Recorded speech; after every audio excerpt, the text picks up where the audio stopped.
I remember coming into Sedona because it was one of the very early examples for me of noticing that when you set an intention, magic can happen. So I'll give you I'll flesh that out for a sec. So Scott and I were in the car and we were on our way to, I think, the Grand Canyon. And we both said, we didn't really want to go to the Grand Canyon. We said, where else could we go? We said, well, let's go to Sedona because we seen on the TV that an old friend of ours was living there. And we knew he was there, but we thought, how are we ever going to find him? He's like in a city of 10,000 people or however many live there. I don't know how many there. But we thought we have no address, nothing, no phone number, no contact information. We hadn't seen him for 15 years. But we drove into town with the intention of trying to find him. When we went to the first shop, we parked outside. We thought we might be able to get some help, like a crystal shop or a new agey shop. We went in and said, we're looking for this guy. He might be called Lawrence. He might be called Paul. We're not sure. Oh, yeah, the English guy, the painter. Yeah, here's his number. Everyone knows him. We found him in 10 minutes. And at that time, he was probably my best friend in Sedona. Yeah. So I would go to the shows in the morning for coffee. Yeah.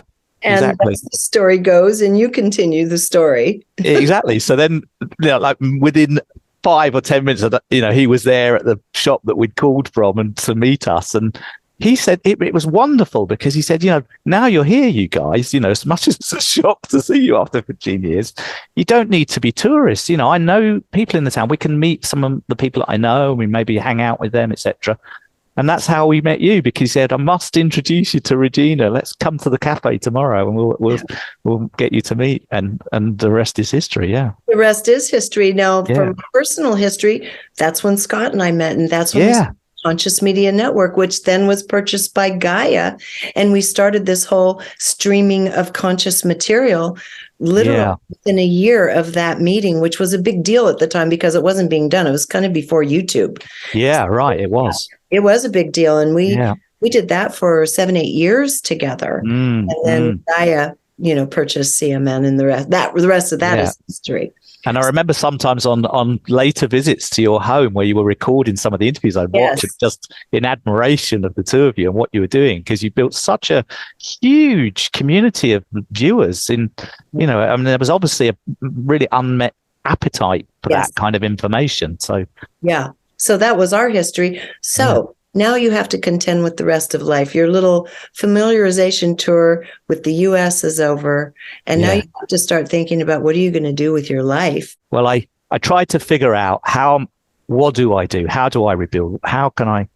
You had to sell the business, right? No, but that was much later because I was, first of all, just trying to work out what were the next steps to take.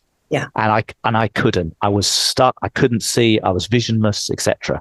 And a very old friend of mine said to me, if you've ever reached a place where you're stuck and you can't see anything and everything looks bleak, one of the things that I would advise is you go and help someone else for a while and put 100% of your attention on them. And just so when I remembered that, it coincided with a really good friend of mine in Australia. I found out she had cancer. Mm-hmm. And so I recalled, with this in my thinking, I called and said, do you want someone to come and help you, support you, and be with you while you're having your treatments and take care of you? Because I'd like to do that. And she said, yeah, that would be brilliant. So I flew to Australia with the intention of simply forgetting about my own problems and helping her. And after I'd done that for a month, I visited another friend in another part of Australia who said, oh, me and my mum are going to the theatre tonight. Why do you want to come with us? So I did. And we're sitting watching this play in the theatre, and about halfway through in the interval, I'm reading in the program about the play we're watching, and it says, we're going to audition for the next play in this theatre, and it's an English play about a member of parliament. So it just made me turn to my two friends and say, God, they should ask me to be in that play because I'm English. I would speak with the right accent. You're just being cheeky and joking. Yeah, cheeky and joking. It was a real experience as an actor. None whatsoever. And not only that, my sister-in-law is a professional actress, and Annie, who's one of the characters in the book, was a part-time actress as well. So I knew that was a tough life and a competitive life and all that sort of thing. But my friends said, well, why don't you go to the audition at the theatre? We know the director. I said, oh, come on. I'm not an actor. I've never done any acting in my life. There'll be lots of people there be way better than me. Plus, I've got clients in England who need me to be at home and work for them, and I need to pay my mortgage, and I'm stuck and I can't do it. And so they said, oh, okay, fair enough. Why don't you just go to the audition for fun? Don't try and even be in the play. Just go and enjoy it. You're still here. So I did. I went and I threw myself into it, Regina, 100%, because I've been taught to always give things 100%. And you know what? At the end of those auditions, the director came over to me and said, I want a word with you. I thought, oh gosh, what have I done? And he said, it was fascinating too, because we were all listening from afar and said, what? Ray is now going to be an actor? Are you kidding me? Yeah. I mean, I would be terrified of taking part on stage. Yeah. I mean, he basically said to me, look, we know you have no experience, etc., but you were perfect in the auditions. And with our support, we think you'd be the best person to play the lead character in the play. 400 lines of script a night, kissing 2 women on stage, moving a dead body, the comedic element of the play. And I said, are you sure about this? Because I think you're crazy. But he said, no, we're sure. So I called each of the clients that I had and said, this is what's happened. I know I made a promise to you and I never break my promises. I'll come back and work with you. But I'd really like your blessing to return to Australia and delay the work, because if you give me your blessing, I feel like I'm being called to do this by God. I said, it just feels too weird to be a mistake. I feel I'm being called to do this. And all of them gave me their blessing. So 2 days later, I returned to Australia for 3 or 4 months and I was in that play. And it was fantastic. Changed my life. I remember that. It did. You had levels of kind of confidence. And not only that, you were willing to take risks and explore after having put yourself on the line.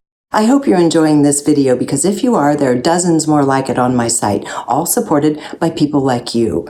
So if you'd like to keep this work rolling in and join our community, just click on the Patreon button at reginameredith.com. That also gives you access to insider commentary, my live book club, and other live events with special guests. So join in. Thanks. When I talk about that sometimes with people I work with, the deeper meaning of it was quite powerful, because what I realized, and I think it was because of the specific opportunity it was, which was I was being asked to become a character, to learn the voice, the walk, the beliefs, the images. I had to become this character called George, and I had 3 months to become him. And so every time I went on stage, I was going on stage as George, not as myself. And then when the whole play finished and I was about to fly back to London, I noticed this feeling of dread in my body. I thought, oh my gosh, I've got to go back to being Ray the businessman in London. Mm-hmm. And it didn't feel good. And then I suddenly thought, hang on a minute, Ray the businessman in London is a character too. I created him and his walk and his script and his belief system. I just didn't do it consciously. And I did it over 40 years. I didn't do it in 3 months. I just suddenly, for the first time ever, saw it that way. I'd never, ever seen it before like that. And then I thought, if Ray the businessman is a character and I'm the script writer and the director as well as the actor, which is something that Tony Robbins taught me, then I can either change the character or I can just end the series. I can kill off that series and just go and have a different life. And that's what really freed me. Yeah, totally new character. And then the Traveller and the Life Without a Tie character was born, and that's what started me. Yeah, which is the title of the book, Life Without a Tie, double entendre. Life Without a Tie. Yes. That's right. Life Without a Tie. And the tie of the businessman and the ties of home, spouse, community of friends, and career, which are the 4 major ties that we all let determine our decisions. If you enjoyed this video, be sure to subscribe to my YouTube channel. And you might also want to consider joining Patreon, which allows me to keep all of this content free and available to everyone. And if you're looking for like-minded souls, you might also enjoy my online community called Our Neighborhood. Links to join are in the description.